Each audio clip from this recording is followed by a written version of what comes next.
ang mga kwento ng pag-ibig, kwento ng buhay, at kwento ng pag-asa dito sa Barangay Love Stories. Love Stories.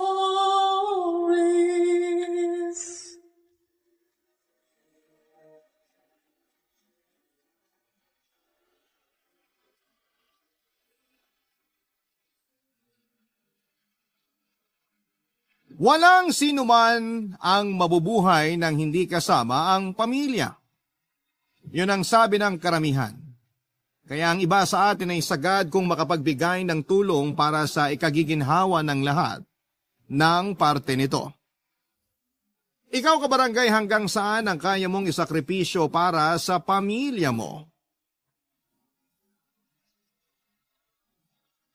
Madalas na umiikot ang malaking parte ng buhay natin sa ating pamilya. Yung iba nga sa atin ay sila ang ginagawang mundo at sa kanila na umiikot at inuubos ang bawat oras ng buhay natin. Pero ang sabi ng iba, ang pagtulong daw, kahit pa sa pamilya ay dapat na may limitasyon. Dahil ang enerhiya at oras ng bawat isa sa atin ay palagi ring may hangganan. Dear Papa Dudut, tawagin niyo na lamang po ako sa pangalang Annalyn, 34 years old at nagtatrabaho bilang supervisor dito sa isang department store sa Batangas. Palagi talaga ako nakikinig ng inyong programang Barangay Love Stories at umaasa ako na sana'y marinig ko ring umere sa inyong radio station ang sulat kong ito. Alam ko kasi na libo-libo ang mga tao na nagpapadala ng sulat sa inyo at kung sakali man na pala rin akong mapili itong sulat ko, ay makapag-iiwan din sana ng aral ang kwentong ibabahagi ko sa araw na ito. Papadudod panganay ako sa 7 magkakapatid at kaugalian na nga ata ng karamihan sa atin na umasa na ang panganay ang makapagbibigay ng magandang buhay sa buong pamilya. Ang panganay na anak ang palaging may pinakamalaking responsibilidad sa lahat. Dahil yon ang nangyari sa akin noon, Papa Dudut. Bago namatay ang tatay ko, palagi niyang sinasabi na kailangan ko raw mag-aral ng mabuti dahil ako raw ang makapag-aahon sa pamilya namin mula sa kahirapan. Nasa 3rd year high school ako nang mamatay siya nang dahil sa komplikasyon sa diabetes. Nang makagraduate ako ng high school ay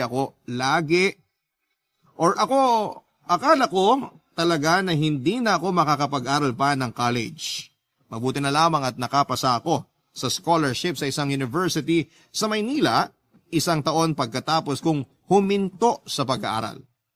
At dahil malayo sa amin ang university na yon, humingi kami ng tulong sa kapatid ni nanay na nakatira sa Maynila, Papa Dudut.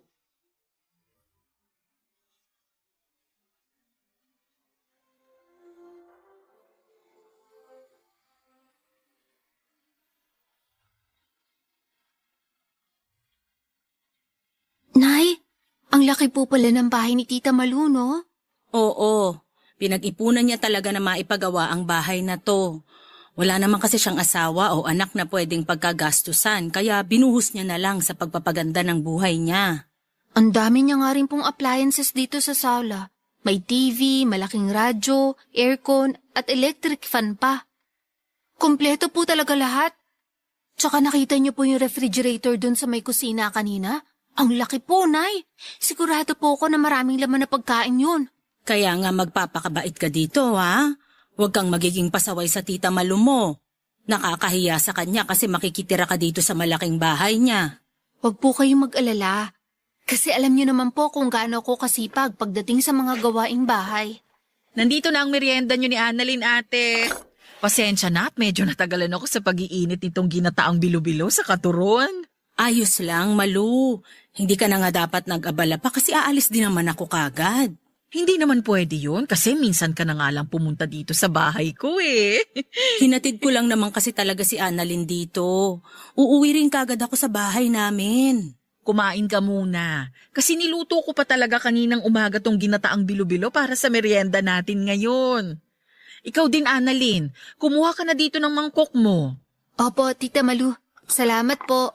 Ay ate, Nakahanda na rin yung iuwi mo na pagkain para sa ibang anak mo. Iniwan ko muna sa kusina. Kukunin ko na lang mamaya kapag aalis ka na. Ay, ang bait mo talaga, Malu. Salamat ha. Naku, wala yun. Hindi naman mahirap lutuin ang bilo-bilo na yan. Hindi lang naman para sa mga hinanda mong pagkain. Salamat kasi pumayag ka na dumito muna si Annalyn sa bahay mo habang nag-aaral siya ng kolehiyo. Ayos lang kasi wala naman akong ibang kasama dito sa bahay. Salamat din kasi ikaw pa talaga ang magbibigay ng allowance sa anak ko para hindi na siya mag-working student. Oo nga po, Tita Malu. Pwede naman po ako mag-working student para hindi ako masyado maging pabigat dito sa inyo. Sino bang may sabi na magiging pabigat ka sa akin? Pamangkin kita kaya kahit paano, obligasyon ko na rin na tulungan ka sa pag-aaral mo. Nahihiya lang po ako kasi mas mapapalaki ang gastos niyo sa akin. Okay lang dahil gusto ko na makapag-focus ka sa pag-aaral mo. At hindi mo magagawa yon kung mahahati ang oras at atensyon mo sa trabaho at pag-aaral. Basta ang gusto ko lang ngayon, pagbutihin mo ang pag-aaral mo sa college, Annalyn. Makakaasa po kayo na yun talaga ang gagawin ko, Tita Malu. Hindi ko po kayo bibiguin ni Nanay. Mabuti naman kung ganon. Basta nandito lang ako para tulungan ka at ibigay ang mga pangangailangan mo para sa kolehiyo. Ay, napakabait mo talaga, Malu. Hindi ka pa rin nagbabago hanggang ngayon. Gusto ko lang bumawi sa'yo. Kasi mula nang mamatay ang mga magulang natin, hindi na tayo masyadong nagkakasama o nagkakausap, ate. Ayos lang, kasi nagkaroon na rin naman tayo ng kanya-kanyang buhay.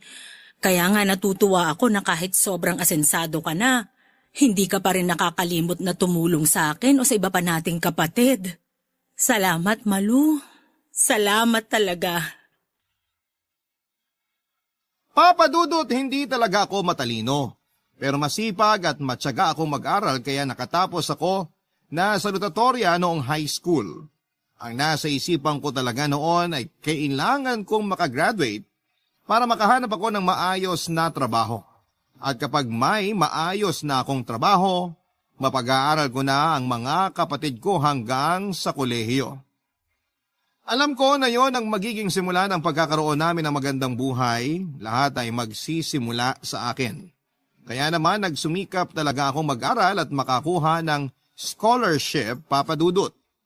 Kaya lang kahit may academic scholarship na ako, may iba pa rin akong kailangang pagkagastosan na hindi may bibigay ni Nanay dahil maliit ang kinikita niya sa pagbabantay ng tiyangge sa lugar namin. Si Tita Malu na kapatid niya ang naisip niyang pwedeng makatulong sa amin. Matandang dalaga si Tita Malu at wala ring anak. Makikitira ako sa bahay niya at bibigyan niya ako ng allowance kapalit ng pag-aasikaso ko ng mga gawaing bahay. Wala namang problema sa akin yon dahil gusto ko talaga makapagtapos ng pag-aaral ko, Papa Dudut.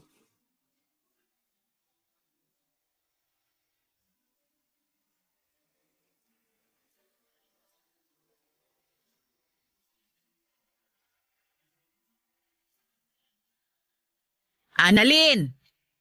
Annalyn! Gising na, aba! Tita Malu, medyo maaga pa po yata. Kasi madilim pa po sa may labas ng bintana. Anong maaga pa? 5:30 na, kaya bumangon ka na dyan. Pwede po bang 6:00 na lang ako bumangon? Medyo napagod din po kasi ako sa biyahe namin ni Nanay kahapon. Ay, hindi pwede! Bumangon ka na dyan at marami ka pang gagawin. Pero Tita Malu... Annalyn, umayos ka dyan. Hindi ka pa nagtatagal dito sa bahay ko, nagiging pasaway ka na kaagad? Hala, bilisan mo't bumangon ka na dyan. Halika na, lumabas ka na ng kwarto. Sige po, Tita.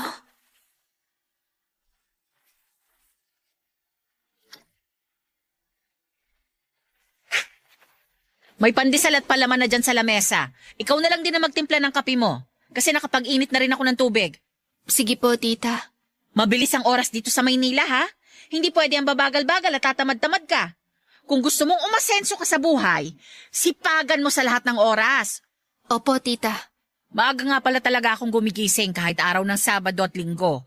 Maaga kasi ako nagsisimula na maglinis dito sa bahay, kaya kailangan na masanay ka na. Maaga rin naman po talaga akong gumigising. Talaga? Bakit ang hirap mong gisingin kanina? Medyo napagod lang po talaga ako sa ilang oras na naging biyahe namin ni nanay kahapon. Ang hilig mo talaga magreklamo kahit kailan ano?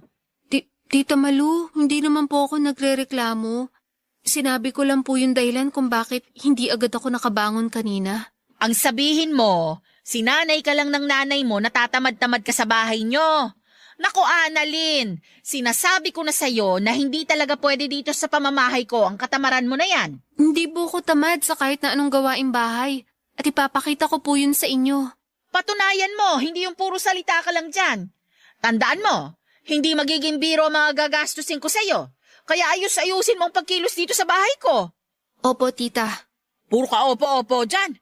Hindi mo pa nga binibilisan ang pagkilos mo? Nakita mo naman kung gaano kalaki ang bahay ko, di ba? At napakaselan ko pagdating sa mga dumi o alikabok dito. Siguraduhin mo na kapag sinabi mong tapos ka ng maglinis, malinis talaga ang bawat sulok ng bahay na to.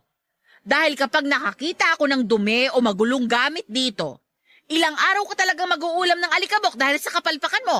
Huwag po kayong mag-alala, tita. Sanay po talaga ako sa kahit na anong gawaing bahay. Kaya maaasahan niyo po ako. Ay, patunayan mo sa akin lahat yung sinasabi mo. Dahil kapag napatunayan ko natatamad-tamad ka, makakatikim ka ng tamang pagdidisiplina sa akin. Tandaan mo yan, Annalyn. Papa Dudut, hindi ko talaga gaanong kilala si Tita Malu kasi kapag may konting pagtitipon sa bahay kagaya ng fiesta, ay hindi siya nagpupunta para makihalubilo sa amin. May ilang beses ko lamang siyang nakita noon bago ako makitira sa kanya. Madalas ko lamang naririnig ang mga kwento tungkol sa kanya. Nasa kanilang 4 na magkakapatid ni nanay si Tita Malu ang pinaka-successful dahil ito lang ang nakapagtapos ng pag-aaral at nakakuha ng maayos na trabaho. Noong nabubuhay pa si Tatay Papa Dudut ay madalas niya rin pong binibida sa akin ang kapatid ni nanay na si Tita Malu, na kapag nakatapos raw ako ng pag-aaral ay magiging kagaya raw ako nito, na magkakaroon ng maayos na trabaho at magandang buhay. Kasunod daw noon ay maibibigay ko na sa kanila ang magaan na pamumuhay na pinapangarap nila. Nakikita raw ni Tatay na ako ang magbibigay ng totoong liwanag at saya sa aming pamilya. Totoong nakaka-pressure sa side ko kasi hindi naman ako kagaya ng valedictorian kong kaklase noong elementary at high school, na kahit na hindi gaanong nag-aaral ay palaging nangunguna sa klase. May ilang beses din na from top 2 ay nagiging top 3 or top 4 na lamang ako sa klase namin noong elementary. Kapag nangyayari yon ay nakikita ko ang pagkadismaya sa mukha ng mga magulang ko. Kaya naman ginagawa ko ang lahat para kahit papaano ay makahabol sa mataas na grade sa klase.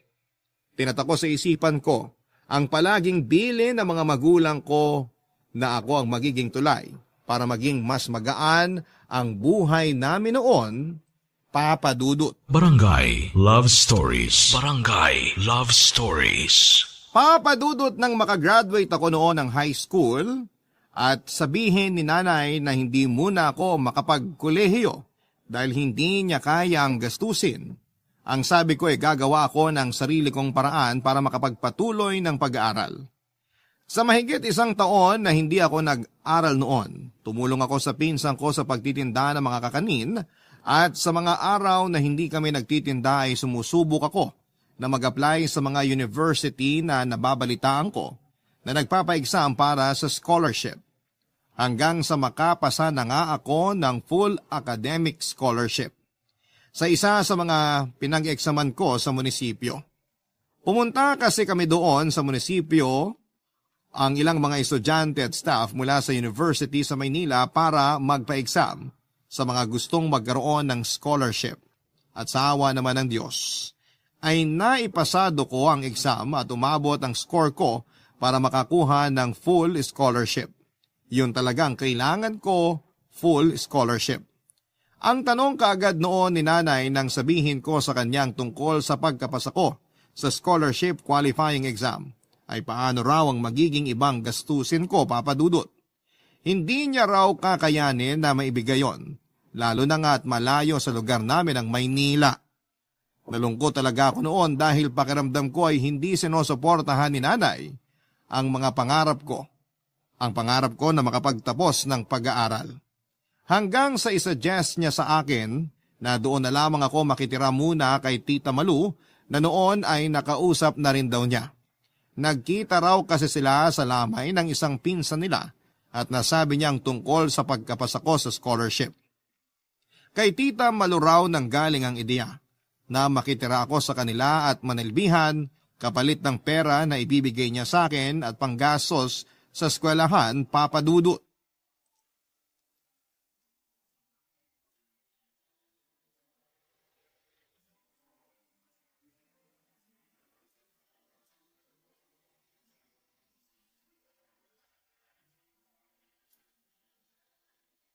Grabe, ang sakit naman sa ulo nitong nire-review ko.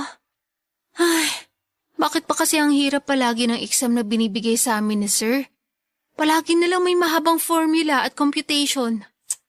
Ang init-init pa ng panahon kahit 2:00 na ng madaling araw. Makapagbukas nga muna ng electric fan.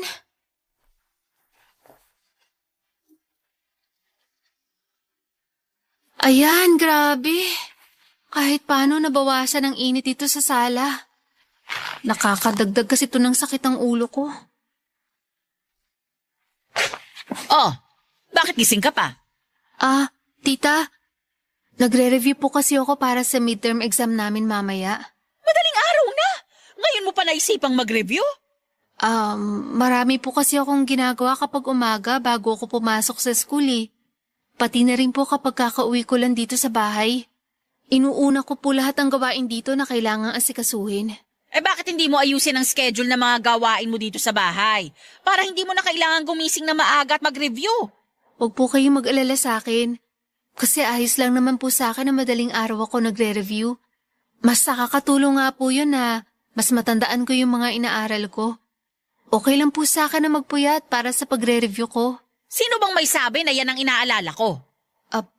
Po? Ang pagtaas ng bayarin natin sa kuryente ang iniisip ko, Annalyn.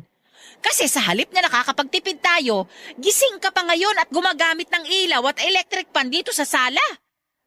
Tita, kabubukas ko pa lang naman po ng electric fan. Huwag ka nang magdahilan dyan. Hindi kasi ikaw yung nagpapakahirap na magtrabaho para mabayaran ng bilis dito sa bahay. Kaya wala kang pakialam kahit tumaas pa ang bayarin natin sa kuryente. Hindi naman po sa ganun. Nagtitipid din naman po ako sa paggamit ng appliances dito sa bahay. Talaga? Bakit gumigising ka pa ng madaling araw para lang magsayang ng kuryente dito sa bahay? Kagaya po ng sinabi ko kanina, wala na po kasi akong oras na mag-aral bago umalis ng bahay o kahit pag-uwi ko dito. Masyado rin po kami maraming ginagawa sa school, kaya hindi ko maisingit ang pagre-review kapag nandun ako. Ito lang po talaga yung oras na nakikita ko para makapag-review ako ng maayos. Kaya ayos lang sa'yo na tumaas ang bayarin natin sa kuryente? Okay lang sa'yo na ako naman ang mahirapan na magtrabaho para lang mabayaran ang perwisyo na ginagawa mo dito sa bahay ko?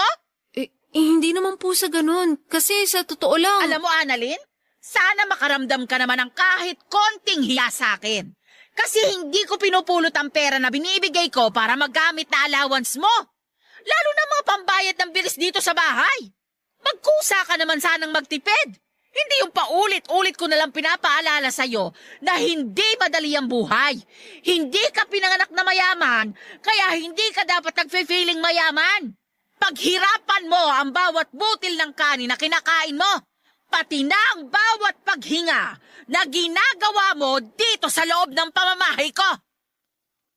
Alam ko naman ang magiging lugar ko sa pamamahay ni Tita Malu, Papa Dudut. Sa panahon na mataas ang presyo ng mga bilihin ay wala na talagang libre kahit pa sa mga kadugo o kamag-anak mo. Lahat ng bagay ay kailangan mong pagsumikapan na makuha. Kasama na nga doon ang pagtira ko sa bahay ni Tita Malu, Papa Dudut. Pagpapakain niya sa akin at pagbibigay ng pera na panggasto sa eskwelahan. Lahat yon ay kailangan kong pagsumikapan at ang paninilbihan sa kanya ang kapalit ng mga bagay na ibinibigay niya para sa akin. Hindi ko lang din talaga inaasahan noon yung magiging pagtrato niya sa akin, Papa Dudut. Madalas kasi kapag kinagkwento siya sa akin ni nanay at ni tatay, yung tungkol lang sa pagiging successful na tao ni Tita Malu. Hindi nga raw ito masyadong nakakapunta sa mga maliliit na salo-salo dahil palaging nasa trabaho ang oras nito. Kaya noon pa man ay humahanga na rin talaga ako sa kanya. Ang hindi ko alam ay sa kabila ng mga magagandang kwento na napapakinggan ko tungkol sa kanya ay yung ugali na hindi niya madalas na pinapakita sa ibang tao, Papa Dudut, ay meron siya.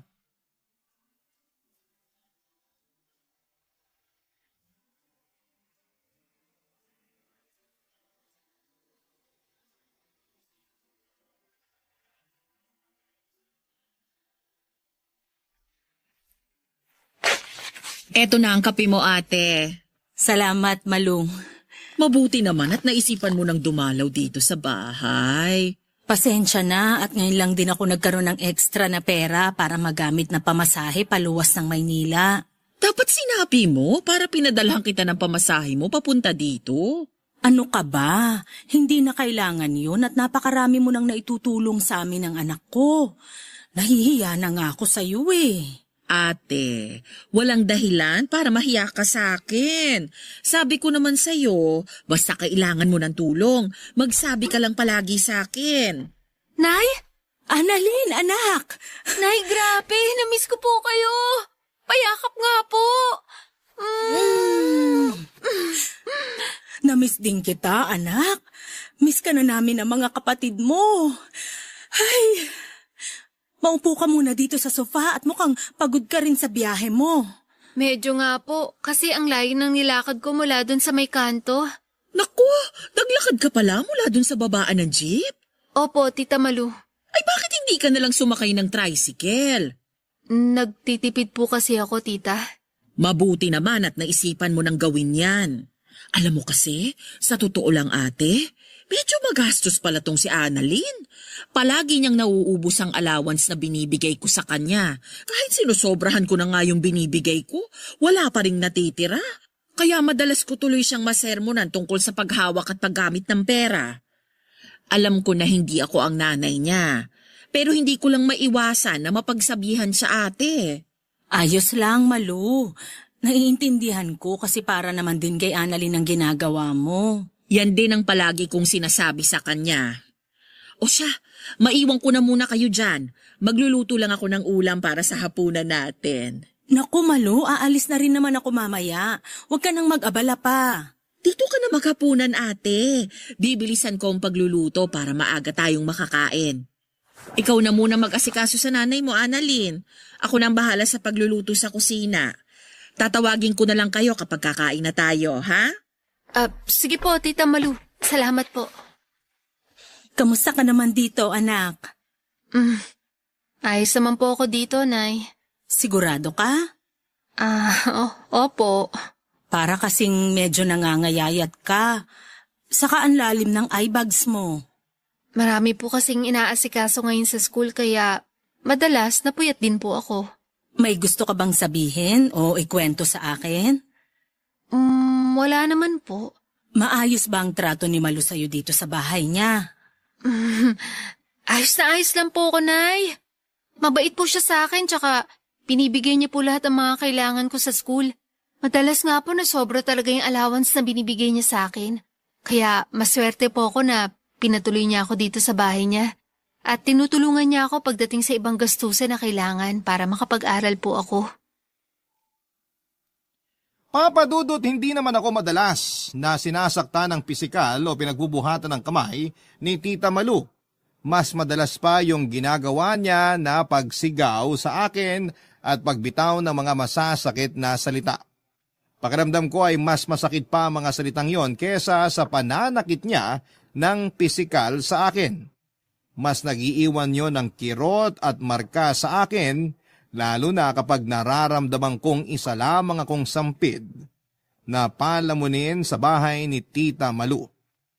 Pero ni minsan ay hindi ko yon sinabi o kinuwento kay Nanay Papa Dudut.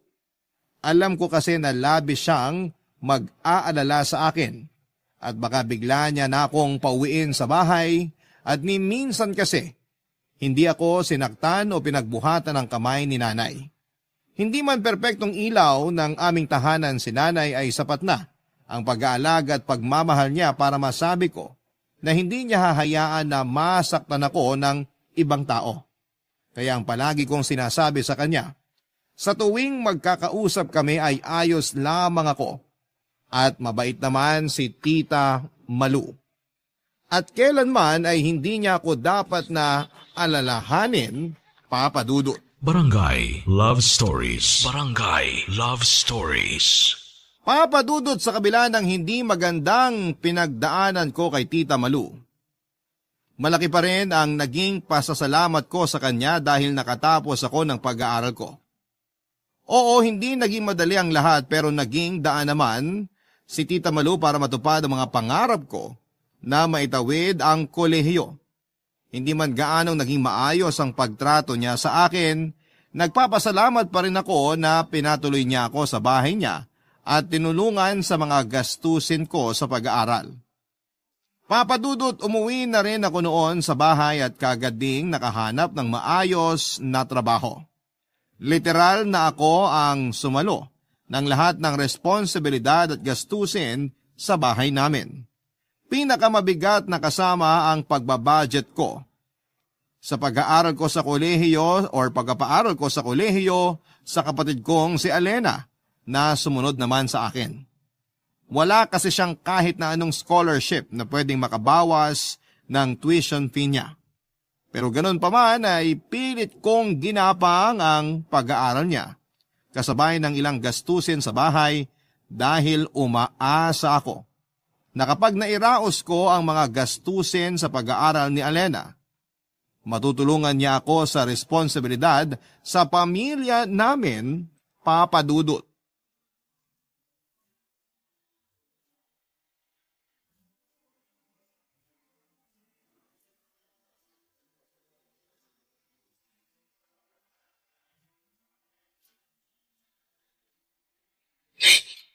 Anong plano mo ngayon? Hindi ko nga po alam, Nay. Kailangan malaman na to ng ate mo habang maaga pa. Natatakot po ako, Nay. Alam ko. Pero hindi mo pwedeng itago sa kanya ng matagal ang sitwasyon mo ngayon. Malalaman at malalaman din niya ang ginawa mo, Alena. Ate, Annalyn, ang aga mo naman yatang nakauwi ngayon, anak. Dapat nga po kanina pa ako nakauwi kasi maaga ko natapos yung trabaho ko, Nay. Kaya lang, ang traffic naman po banda dun sa may tulay kasi may banggaan na naman po ng truck at kotse dun. Grabe tuloy yung traffic na mapadaan yung jeep namin dun kanina. Madalas talaga na may nangyayaring aksidente doon. Ay, sandali nga lang at ipagtitimpla kita ng kape mo. ako na po magtitimpla ng kape, Nay. Ako na. Samahan mo na lang dyan ang ate mo, Alena. Sige po, Nay. Kala ko gabi pa ang tapos ng klase mo kapag ganitong Biyernes, Alena.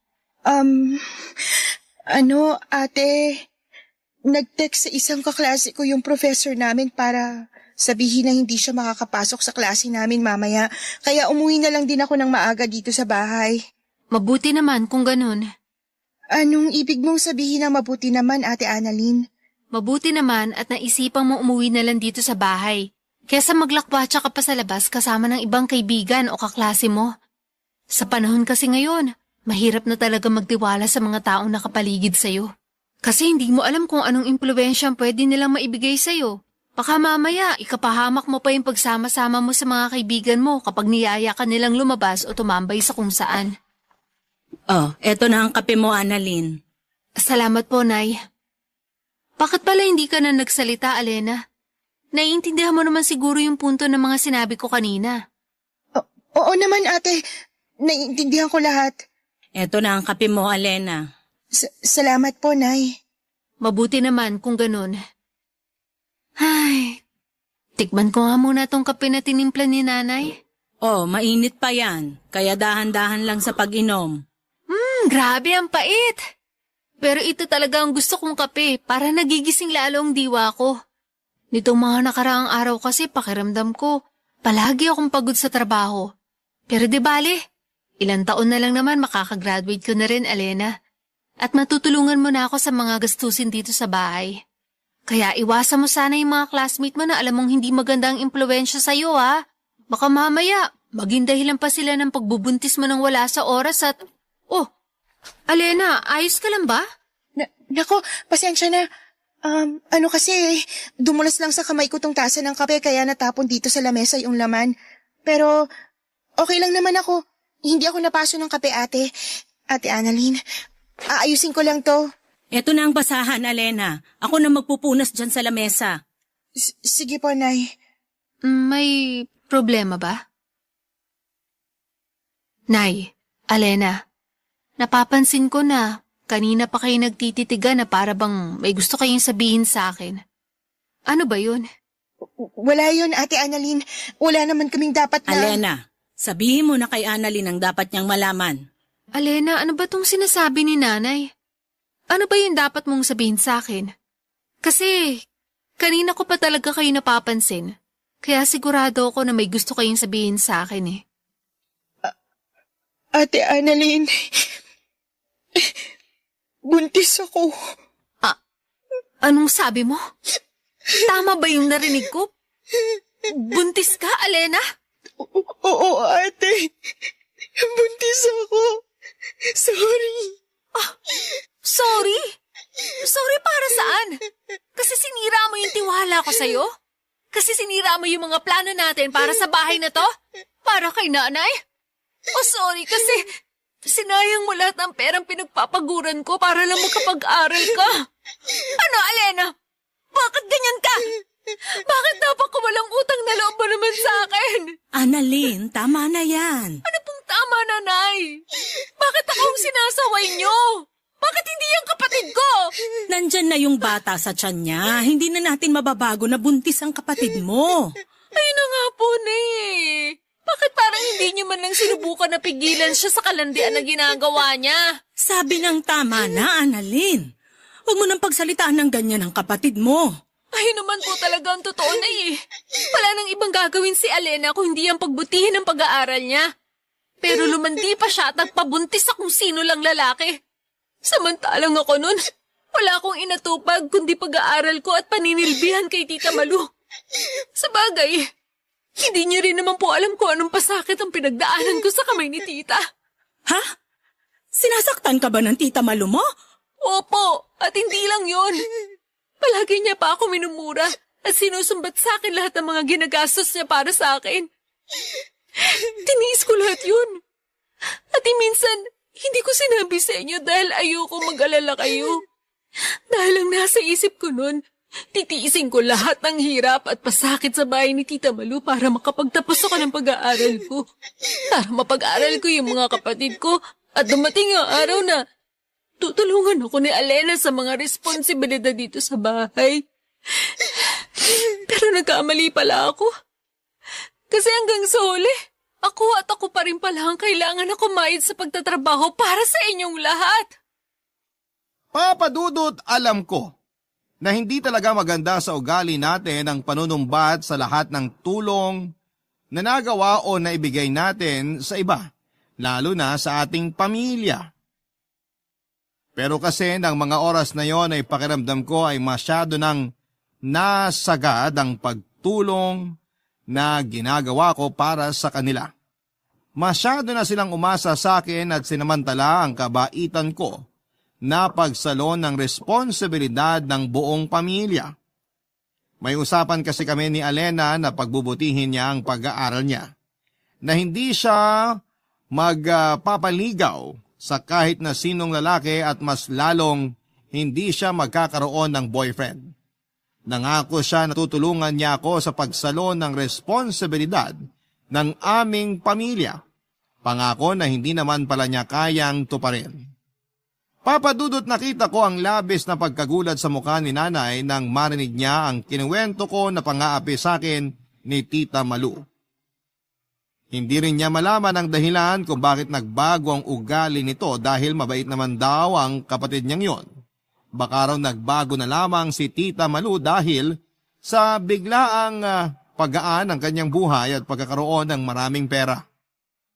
O binago ito ng mga pagsubok na hinarap niya para sa buhay at para guminhawa. Sa totoo lang, papadudot ng mga panahong yon, medyo naiintindihan ko na rin si tita. Iba lang ang paraan niya. Pero ginusto niya lang din akong mapabuti.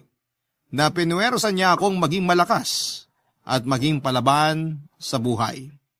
Sa totoo lang ay isa siya sa mga rason kung bakit mas nagsumikap akong makapagtapos kaagad. Kaya naman kung tutuusin ay naging dahilan siya ng pagtatag ko bilang isang tao. Ganun ko na lang din tinitignan yung mga nangyari para siyang naging intensive training sa akin. Tungkol naman sa pagbubuntis ng kapatid kong si Elena. Noong malaman ko naman yon ay huminto na siya noon sa pag-aaral. Naging maselan kasi ang kalagayan niya at ang masama pa doon ay hindi na nagpakita ang lalaking nakabuntis sa kanya. Kaya naman ang nangyari, ako na naman ang gumastos ng lahat ng gastusin kasama na ang mga check-up at gamot na kailangan sa pagbubuntis niya. Sobrang sama ng loob ko noon kaya halos hindi ko siya kinakausap hanggang sa makapanganak na ang kapatid ko. Nagawa ko lang dalawin siya 2 araw pagkatapos niyang manganak, Papa Dudut.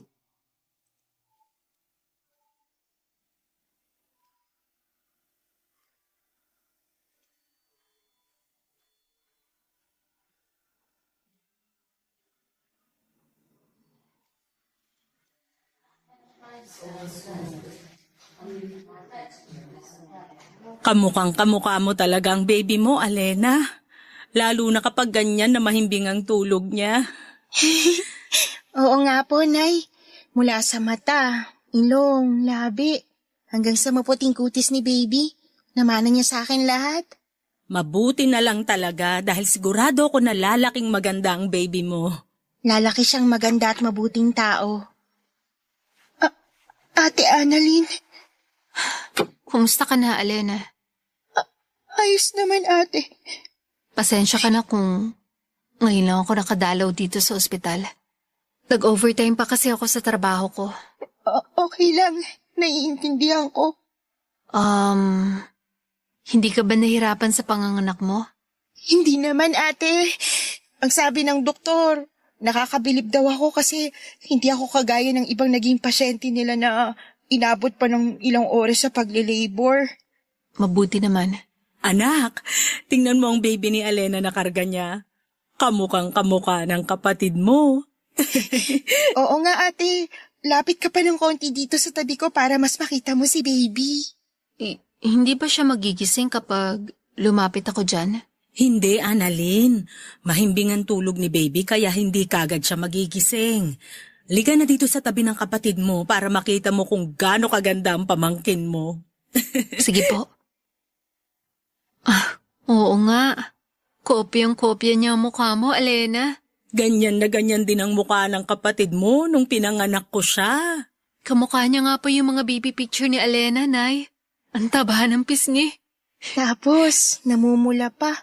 Kaya hindi may pagkakailang akong nanay niya. Mabuti na lang talaga at hindi ka nahirapan sa panganganak sa baby mo, Alena. Yung iba kasi, di ba, kapag first time nila manganak, nahihirapan talaga sila. Tsaka nabanggitin nanay noon na sinabi ng doktor na magiging masela ng pagbubuntis pati na ang panganganak mo. Nasunod ko rin daw kasi lahat ng mga bilin ng doktor, lalo na pagdating sa mga gamot na kailangan kong inumin. Alena, pasensya ka na kung wala ako dito sa tabi mo nung manganak ka. 2 araw pa ang lumipas bago kita nadalaw dito sa ospital. Ayos lang ate. Naiintindihan ko yun. Sorry talaga. Sorry kung naging pabigat ako na kapatid sa'yo tapos nagdagdag pa ako ng panibagong pabigat sa buhay mo. Hindi totoo yan. Kung ano man yung hindi magandang salita na nabitawan ko sa iyo noon, kalimutan mo na yun. Hindi ko naman kasi talaga dapat na sinumbat sa inyo lahat ng sakripisyong nagawa ko. Pamilya tayo. Kaya kailangan na hindi ako mapagod na tulungan at suportahan kayo. Annalyn, anak. Sorry din, ha? Isa pa po kayo, Nay. Hindi niyo po kailangan na mag-sorry sa akin. Tama ka kasi sa sinabi mo na masyado na naming binigay sa iyo ang mabigat na responsibilidad sa pamilya natin. Kung alam ko lang talaga na sinasaktan ka ni Malu, hindi ko na hinayaan pa na. Tapos na po yun, Nay. Nangyari na po lahat ng yun. Isa pa, sa kabila ng mga nangyari, nagpapasalamat pa rin po ako kay Tita Malu. Dahil malaki ang naitulong niya para makapagtapos ako ng kolehiyo ko. Tsaka ang mahalaga naman po ngayon, yung kasalukuyan natin at future ng pamangkin ko. Yun na lang po ang isipin natin, kung paano natin mas mapapabuti ang buhay natin. Promise, ate. Kahit may anak na ako, gagawin kong lahat para makatulong sa'yo at sa pamilya natin. Basta wag kami ang palagi mong uunahin, Alena. Ngayon may anak ka na, mas itutok mo sa kanyang atensyon mo. Huwag kang mag-alala. Tutulungan ka namin palagi ni Nanay. Nandito lang ako palagi sa tabi niyo ni Baby. Papadudot nang malaman ko noon na buntis si Alena ay nakaramdam ako ng paninikip ng dibdib ko. Medyo nahirapan akong huminga dahil sa halo-halong emosyon na nararamdaman ko. Magkakahalong galit, sama ng loob, inis at matinding lungkot ang nasa dibdib ko kaya kaagad na sumabog ang luha ko.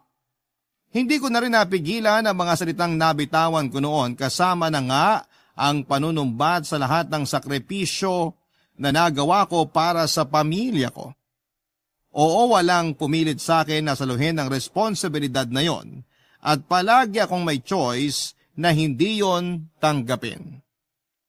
Pero bilang panganay at lumaki sa pamilya na tinatatak sa isipan ko na kailangan kong gawin ang lahat ng yon, tinanggap ko nang ako ang unang aasahan nila na tutulong para guminhawa ang buhay ng aming pamilya. Pero umaasa ako noon na hindi lang ako ang gagawa ng pagsalo ng responsibilidad na yon. Umasa ako na tutulungan ako ng mga kapatid ko lalo na ni Alena. Kaya naman sobrang sumama talaga ang loob ko nang malamang ko na buntis siya at hindi pa pananagutan ng lalaking tatay ng baby niya. Pakiramdam ko kasi noon ay naging sobrang makasarili ni Alena, Papadudot. Buong buhay ko kasi noon ay wala akong ibang inisip kundi ang pamilya ko at kinabukasan nila. Tapos ayon si Alena magpapaligaw at magkakaroon ng boyfriend nang hindi pinapaalam sa amin. Nagpakasaya siya sa perang pilit kong pinaghihirapan na kitain sa trabaho ko. Hindi niya pinahalagahan ang effort na ginagawa ko para sa pamilya namin. Pero nang malaman nila nanay ang tungkol sa mga pinagdaanan ko kay Tita Malu ay nakita ko naman ang pagsisisi sa mukha nila. Nakita ko na hindi niya naman talaga ginusto na mahirapan ako sa responsibilidad na sinalo ko para sa pamilya namin. Akala ko, Papadudot, ay magtatagal pa ang sama ng loob na nararamdaman ko kay Alena. Pero nang makita ko ang pamangkin ko ay kaagad na nabawasan ang sama ng loob na nararamdaman ko. Narealize ko na hindi ako dapat maggalit sa baby ni Alena dahil wala naman itong kasalanan sa naging sitwasyon namin. Hindi rin ginusto ni Alena na iwanan siya ng lalaking nakabuntis sa kanya. Kaya nagkapatawaran na rin kami ng araw na yon.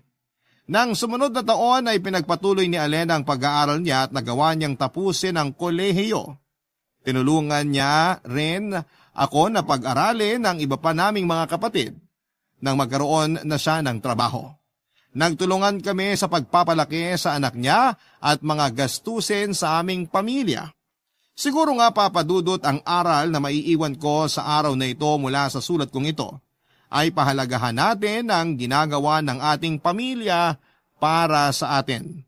Pahalagahan natin ang pagsasakripisyo na ibinibigay ng mga breadwinner ng ating pamilya.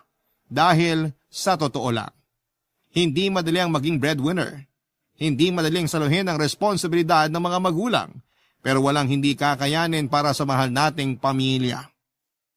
Dito ko na po tatapusin ang sulat ko, Papadudot. Ang inyong forever kapuso at kabarangay, Annalyn. Nagustuhan ng iyong napakinggan? Ituloy yan via live stream sa www.gmanetwork.com/radio. Barangay LS in Mega Manila 97.1. Forever.